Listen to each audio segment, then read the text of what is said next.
میں آج سیرت کے اس جلسے میں آپ سے کہنا چاہتا ہوں، خدا را اپنے خولوں سے نکلو، اگر ان خولوں سے نہ نکلے انہی خولوں میں مار دیے جاؤ گے، انہی خولوں میں بند مار دیے جاؤ گے۔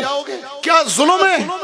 جو تبلیغ میں نکلا ہے وہ جہاد کی مخالفت کر رہا ہے، جو جہاد میں نکلا ہے وہ مدرسوں کو ٹیڑھی نگاہوں سے دیکھ رہا ہے اور کہہ رہا ہے یہ کچھ نہیں کر رہے، اور جو مدرسوں میں بیٹھا ہوا ہے وہ مجاہدین کا انکار کیے بیٹھے ہیں، اور جو جہاد میں نکل جائے وہ خانقاہوں والے سیاست والے فلاحی کاموں کا۔ یہ کیا ظلم برپا ہے؟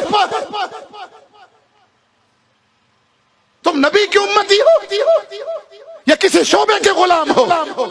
تم نے رسول اللہ کی غلامی کا توق پہنا ہے یا کسی شعبے کی غلامی کا توق پہنا ہے؟ اگر یہ کام تم اپنے باپ کے گھر سے لائے تھے پھر لڑو، کیونکہ یہ تمہارے باپ کی جائیداد ہے۔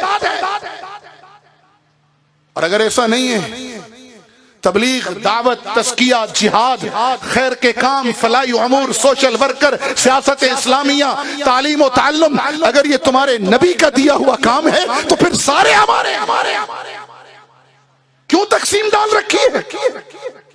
ایک چلہ لگاتے نہیں، علماء پر باتیں شروع ہو جاتی ہیں، جہاد کے میدانوں کا ایک پھیرا لگتا نہیں ہے اور خانقاہوں پہ باتیں شروع ہو جاتی ہیں۔ دو ضربیں لگانی ابھی آئی نہیں ہیں، پہلے لطیفے کا سبق ابھی پار کیا نہیں ہے اور بیٹھ کر انگلیاں اٹھاتے ہو سوشل ورکروں پر، اور ان کو دیکھو سوشل ورکر بن گئے، کنویں کھود رہے، نمازوں سے غافل ہیں، شادیاں کرا رہے ہیں، دین سے غافل ہیں، جہاد سے غافل ہیں، عبادت سے غافل ہیں، تزکیے سے غافل ہیں، اور سیاست اسلامیہ کر رہے ہو تو باقیوں کا انکار مت کرو۔ بنفسی، نہ میں مدرس ہوں، نہ صوفی ہوں، نہ مبلغ ہوں، نہ مجاہد ہوں، نہ سوشل ورکر ہوں، نہ سیاستدان ہوں، کچھ نہیں ہوں۔ کیا حیثیت ہے میری؟ مجھے تو آقا کی نسبت ملی ہے نا، اس نسبت نے مجھے یہاں پہنچایا، ورنہ میری حیثیت کیا ہے؟ آپ کی حیثیت کیا ہے؟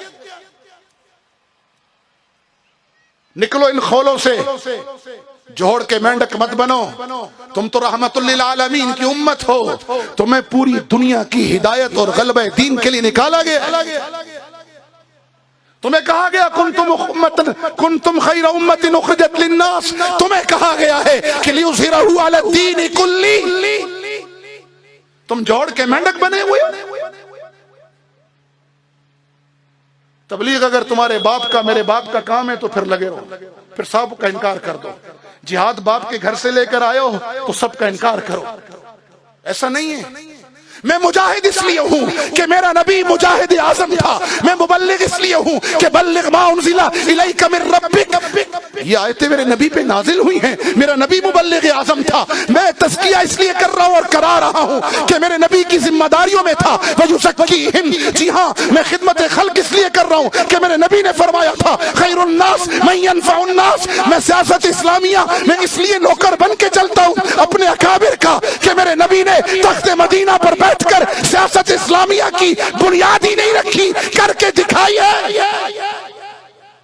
اور میں مدرسوں کا نوکر اس لیے ہوں، میں علماء کی جوتیاں اس لیے سیدھی کرتا ہوں، ان کو وارث انبیاء اس لیے سمجھتا ہوں کہ میرے نبی نے فرمایا انما بعثت معلما، اور میں تو آیا ہی معلم بن کر ہوں۔